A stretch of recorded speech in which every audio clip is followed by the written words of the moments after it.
massive machine, but it's a real piece of precision engineering too. The moment we launched the kit to make the first internal module, right through to the engine being dispatched, it's 20 days.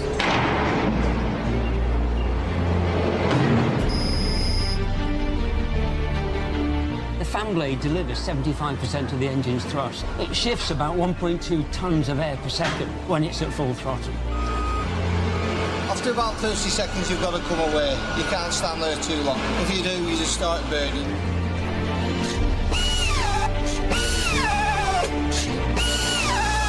Every bit of this is all put together by hand.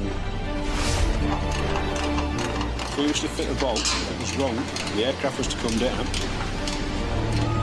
We run thousands of hours of testing. An explosive detonation releases the blade from the disc at max takeoff speed and fires it into the fan case. The engine is destroyed. Derby is Rolls-Royce. You mentioned Derby, everybody says Rolls-Royce. These are better welder than I am, better customer than I am. They don't need my voice. Morning. That's the inspection department, very friendly people there.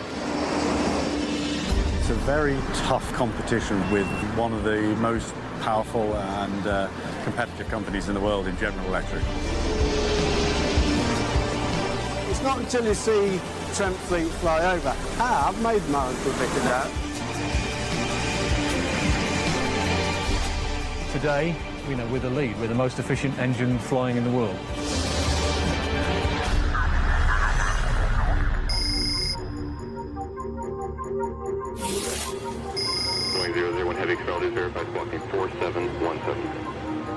This is the Boeing 787 Dreamliner. 1035 crossway 11, 10 to the in-ramp. Designed to be the most fuel-efficient jumbo jet ever, it's touted as the future of air travel. Even in sort of a grey Seattle day, that paint job is beautiful. After years in development, the plane is finally ready for its very first flight.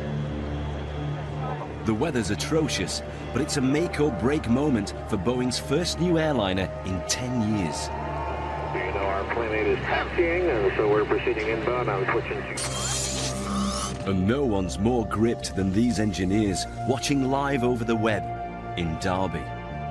Because they have designed and built the plane's groundbreaking jet engines, using technology that'll save each plane £3 million a year in fuel. If the flight goes according to plan, Rolls-Royce could find themselves building the greenest, cleanest engine for many of the world's airlines, and securing orders in a highly competitive industry. The engine includes some of the most advanced aviation technology the world has ever seen. This is the story of how a British company leads the world in building the most advanced jumbo jet engines, and of the people who build them.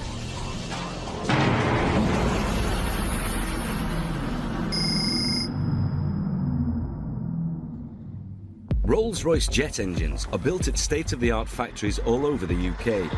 It's a huge operation, with orders worth over £40 billion in civil aviation alone, and employing around 11,000 people building them. A new engine must roll off the production line every 36 hours. Morning, Kev. Morning, you on? All right, mate. This week it's my turn, but I tend to be more times in a suit than not. Wow, actually I could be building one of these in maybe a few months, or designing one of them. Maybe one day. There you go. That's it. Look at that beauty. It's a work of art. Rolls-Royce's main assembly plant is a vast 300-acre complex of factory buildings in the southwest corner of Derby. The city has been home to Rolls-Royce for 100 years. And for many of the 250,000 people who live here, the company is a way of life, in work and play. They ensured me that they would arrive today. About 12 years ago, I joined the Rolls-Royce Ladies Choir. Start spreading the news. We rehearse every week on a Monday evening at the Rolls-Royce Leisure Association. It's a real enjoyable evening after a day at work.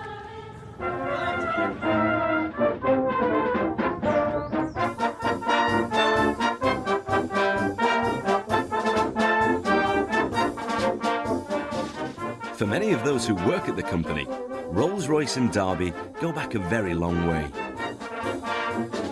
I was born and bred in Derby, so I've been in Derby 53 years. I've been at Royce's 36 years. It's like a family business as well. My wife works at Rolls-Royce.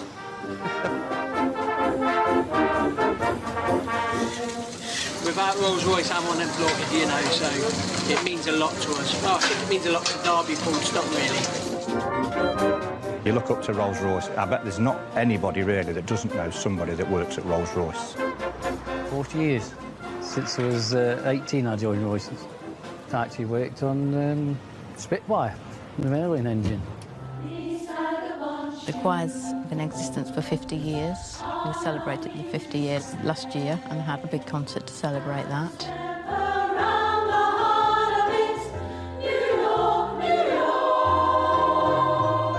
50 years and nearly 6 months. They sang at my wedding, and which was very nice, and I came back with my daughter when she was 11 days old, and she sat in a pram and rocked all the while we were in it for months.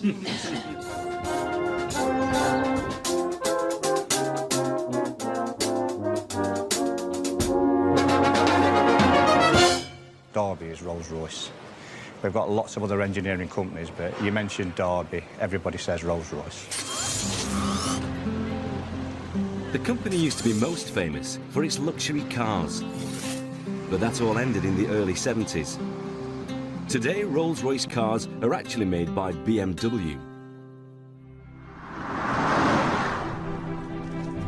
The company's real heritage is aircraft engines.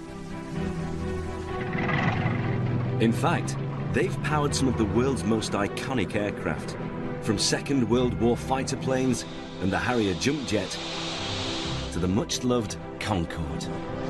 And that heritage continues today, powering helicopters, business and military jets, and even ships. But the star product is the pioneering family of Trent jet engines, including the newest Trent 1000 for the Boeing Dreamliner. All the Trent engines are designed for jumbo-style wide-bodied airliners, like Boeing's 777 and the famous Airbus Super Jumbo. But this engine, for the Airbus 330, is the biggest seller of all. In 15 years, the Trent 700 has clocked up 13 million flying hours. It's a massive machine, but it's a real piece of precision engineering too.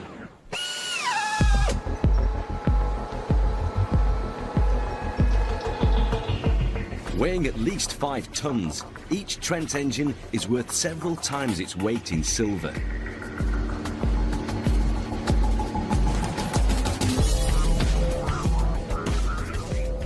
Only 2 companies in the world are capable of building engines this good.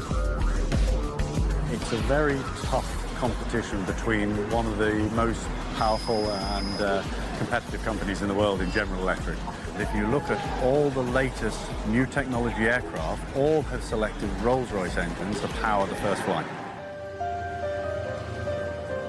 It carries a payload of 242 tons at 37,000 feet for 9,500 miles, which, as you can imagine, is a serious challenge for any technology to deliver. So it really is at the high end of manufacturing and assembly. And I often describe what we do as producing things of beauty.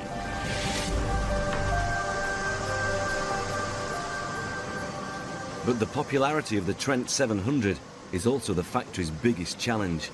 With orders placed to build 400 new engines, the company has to produce at least 4 a week. For their production line, one of the most complex in the world, time is big money.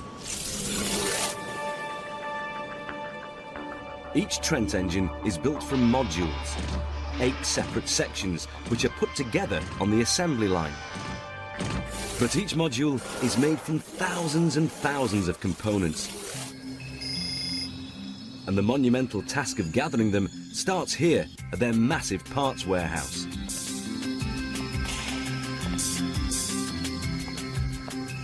On average, with my pedometer, I average about 8 miles a day.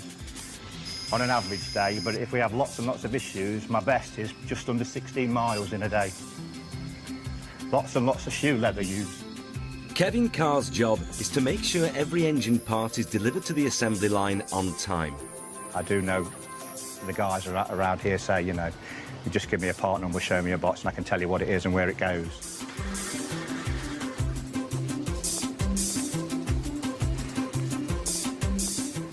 Everything's footprinted, ready for the guys. It's a bit like a sweet shop for them. They can pick and choose what they want. We supply the very first nut, bolt or washer that they fit, right up to the very last little bit of plastic that we put on the engine before it goes out the door to the customer. So that could be anything up to 30,000, 40,000 parts, depending on which engine it is. It's Kev who kicks off every new engine build. 2 days before the assembly begins, he triggers the dispatch of tens of thousands of parts from the warehouse. So now it's 8 o'clock. Have we got all the bits there for it? Yes. Got all the paperwork? Yes. Yeah, so we're all ready to go then. OK, thanks very much, Noel. Looking at the boxes, you wouldn't know, but just looking at the odds and sods that are lying on the floor, there's nothing under £1,000. You've got the engine control management unit, roughly £750,000 worth in that box, just sitting there on a pallet. Anything up to £200 million worth of stock on the shelf. We have roughly 5 engines worth of stock of anything.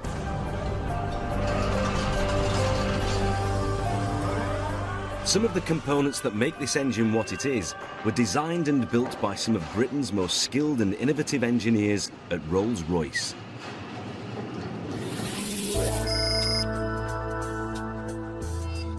Nestling in the Lancashire Hills, 100 miles north of Derby, Barn Oldswick is where the first ever jet engines were developed by Sir Frank Whittle.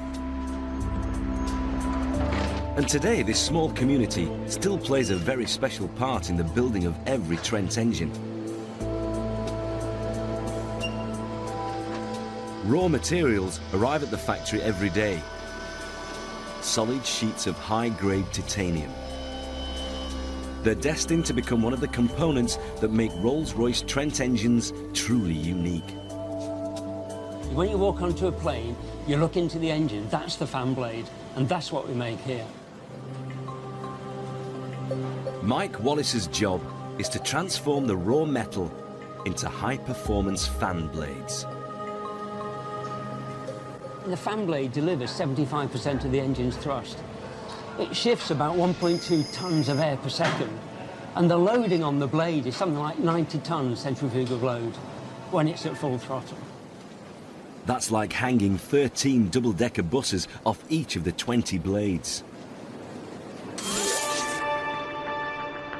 The enormous fan is what distinguishes a modern jumbo engine from older turbojets. They didn't have a fan at the front and relied entirely on the jet exhaust to thrust the plane forwards. Faster than a propeller, but inefficient and very noisy.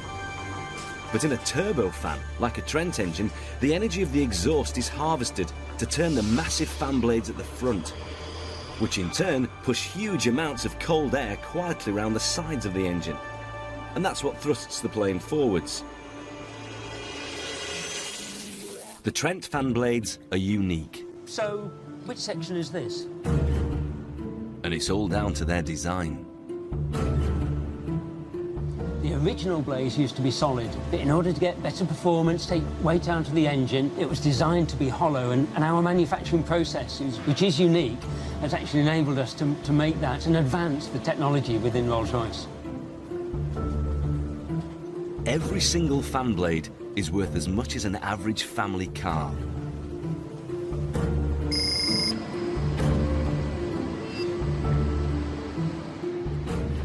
For each blade, 3 sheets of metal are bonded together to make a solid titanium sandwich. It's a process so secret it can't be shown on television. The unique process begins when the titanium layers are bonded together in a secret pattern. Then the whole blade is inflated like a balloon, pulling and stretching the inner layer across the cavity, like cheese between slices of pizza, leaving a super light, super strong internal structure. But before it can be inflated, the flat titanium sandwich has to be heated and twisted into shape. Then it's ready for the most critical stage of the process, inflation. We've used an inert gas. We can't have it reacting with the titanium at temperature. It's a high pressure inside to inflate it to the level of accuracy we need. A heat-resistant tube connects the blade to a high-pressure gas supply. But the gas alone won't be enough to inflate the blade. The whole assembly also has to be loaded into a furnace at a secret, critical temperature. A single speck of dust could cause a lot of damage. And John doesn't get much time to prepare.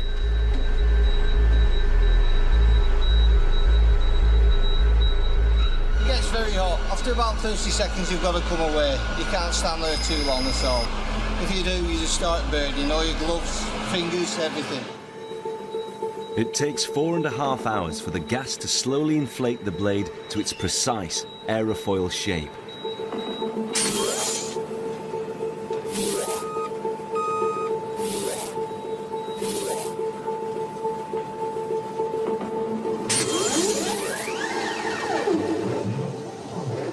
Despite the precision of the engineering, no two finished blades are exactly alike.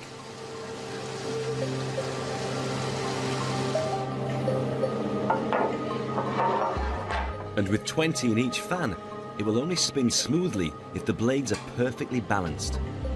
So every one is precisely measured and weighed, then rung like a bell. Each blade has a different mass and different frequency, and we use that data to select where those blades are going to be positioned within the disc. So when we go to engine build, they're located and selected in those exact locations. This is the attention to detail that ensures every Trent engine is as safe and efficient as it can be. And with up to 150 blades leaving the factory every week, it's also the challenge that keeps Mike going. For me, it's exciting. After 27 years working